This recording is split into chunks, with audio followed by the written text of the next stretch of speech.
Generally, because most people don't super ground out their positions philosophically, they tend to inherit what I would call like trees or systems of belief from other people.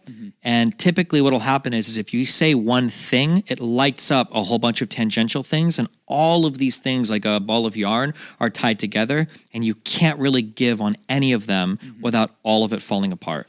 So I think that's the issue. Usually when you're arguing with people, you're not arguing with somebody that has discreetly like established a bunch of different policy positions from a really strong philosophical base. You're arguing with somebody that's inherited like a collection of ideas and beliefs that are all like interdependent on one another. Yeah. And what I see is that often that collection is tied to tribal alignment. Oftentimes. And this is how I fit in my church growing up, or this is how I fit in my progressive group of friends in college. And like, you're actually threatening my survival socially. Yes. To start to disown and disinherit some of these beliefs. And that is, why the fuck would I put myself at risk for this conversation? That's why I thought I brought this up, I think, actually, in another show this week where you've seen Men in Black, I trust, right? Oh, yeah. Yeah. There's that conversation in the park that Kay has with Jay. Well, why the big secret? People are smart. They can handle it. A person is smart. People are dumb, panicky, dangerous animals, and you know it. And I spent a lot of time this last month thinking about that quote, like why?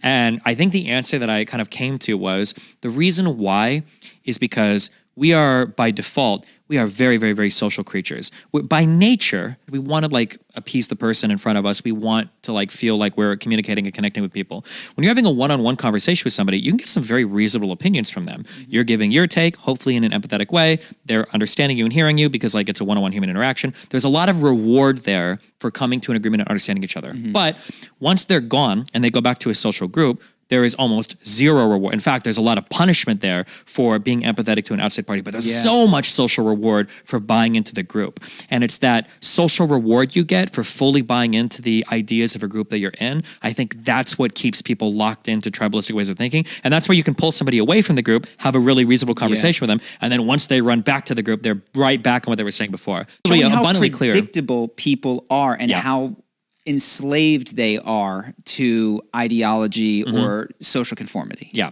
The level of predictability in you it shows that you're not operating as an individual. You're operating as a predictable cog of an ideology or something. I understand the social rewards of why people in groups act certain ways because like you said, why the fuck would I branch out and like think for myself or have some ideas that don't belong to the group when there's so much punishment for it, almost no reward. Like your reward is like personally satisfying enrichment of like whatever, like who really cares like that much, right? Truth, who needs it? Yeah. Well, I mean, truthfully, right? Yeah. But where, like the social totally reward is like unnecessary. so much more, it's so much more valid to people. Yeah. Look, if you have to choose between truth and social cohesion will keep you alive. Of course. And truth very well may not. So there's, there's an inbuilt predisposition towards one over the other, I think.